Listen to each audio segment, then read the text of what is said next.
les rendez-vous de l'écho sur Grand Lille TV avec la Caisse d'épargne. La Caisse d'épargne, vous être utile. Bonjour à toutes et à tous, bienvenue sur Grand Lille TV pour cette nouvelle édition du Rendez-vous de l'écho. Deux invités aujourd'hui sur le plateau.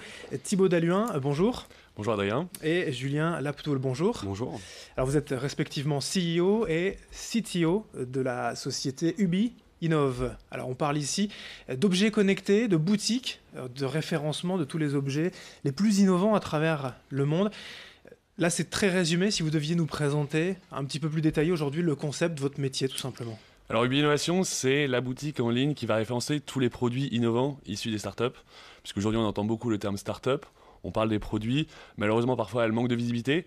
Et du coup, notre but, c'est de vraiment rassembler tous ces produits au sein d'un même site pour donner de la visibilité et travailler sur la synergie. Ce genre de référencement n'existe pas aujourd'hui. Il n'y a pas une boutique. Alors, on ne va pas le citer, mais on pense aux géants américains qui commencent par A. On ne trouve pas forcément autant de produits innovants sur un site. Il y a beaucoup de tentatives. Les géants américains, etc. essayent, c'est vrai aujourd'hui, de promouvoir l'innovation. Mais l'innovation aujourd'hui se vend pas comme quand on vend une imprimante ou autre. On est plus sur des produits qui sont méconnus du grand public. D'où l'intérêt de créer Ubi Innovation, où on va venir vraiment référencer uniquement des produits innovants et qui ne seront pas du coup noyés dans la masse. Alors pour préciser, vous êtes basé à Roubaix, sur le site de Blanche-Maille. Vous êtes donc sur le web, le site internet ubi-innovation.com. Exactement. Tout simplement, voilà pour déjà les présentations. Les objets innovants, ça peut être beaucoup de choses. Vous n'allez pas nous donner 2-3 exemples, mais ça correspond à quoi en fait ces objets ? Alors aujourd'hui, c'est vrai qu'on ne veut pas focaliser l'innovation sur les produits high-tech, sur les produits multimédia qu'on peut l'entendre aujourd'hui. Notre but, c'est vraiment promouvoir l'innovation au sens large. Vous avez l'innovation aujourd'hui dans la food, dans la tech, dans les produits pour la maison, dans le sport, dans l'outdoor. Et notre but, c'est vraiment rassembler tous ces produits-là sur toutes ces catégories de produits-là. Donc aujourd'hui, sur Ubi, vous allez pouvoir trouver un lave-linge ultrason comme des tablettes de légumes qui vont remplacer aujourd'hui le bouillon Cubor. C'est quoi en fait la limite ? Vous fixez une limite ? C'est les produits qui vous semblent innovants, qui sortent un peu du lot, tout simplement ? On n'a pas vraiment de limite. L'idée, il faut vraiment qu'il y ait une innovation. Il faut aussi qu'on soit un petit peu séduit par le produit. On ne cherche pas non plus à faire de la concurrence sur notre site.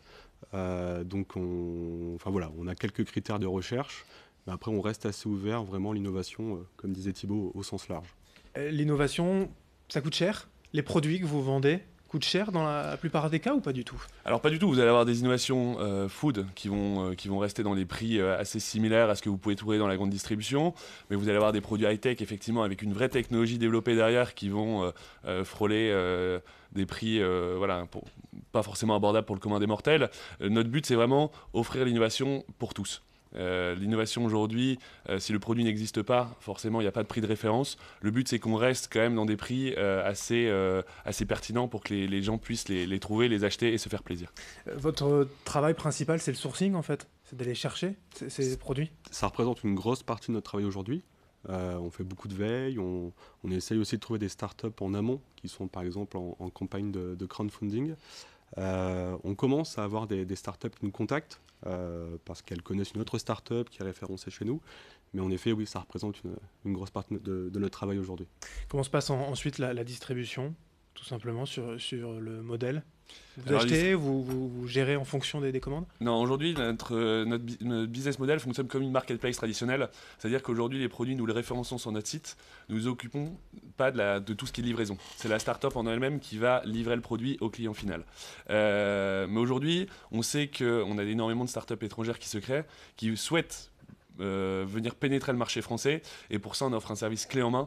On va offrir aussi un service de livraison au travers d'une plateforme logistique qui va stocker les produits, les conditionner, les expédier et également gérer la gestion des retours. Par rapport au prix justement, comment ça se passe ? La start-up elle a ses ambitions, ses envies de vendre son produit à un certain prix, vous devez négocier Exactement. à chaque fois. Notre but c'est de vendre le même. On n'est pas proactif sur une baisse des prix. Notre but c'est de l'accompagner dans la visibilité de son produit. Donc les prix sont les mêmes que sur son site internet où c'est elle qui les a définis. Techniquement, aujourd'hui, tout se passe en ligne, forcément, comme une boutique, vous le disiez, une marketplace. Il y a des produits mis en avant, des ventes flash ou autres, c'est ça ? Exactement. Aujourd'hui, on a une plateforme. On essaie d'automatiser la plupart des choses. Depuis peu, en effet, on met en avant des ventes flash de produits. Donc pareil, on n'est pas, comme disait Thibaut, dans l'idée de baisser les prix. Souvent, c'est une start-up qui sort par exemple une V2 de son produit, donc qui veut écouler le stock de sa V1. On essaye de les accompagner sur des opérations comme ça pour toujours leur donner plus de visibilité. Combien vous êtes aujourd'hui dans l'entreprise ? Aujourd'hui, on est 3.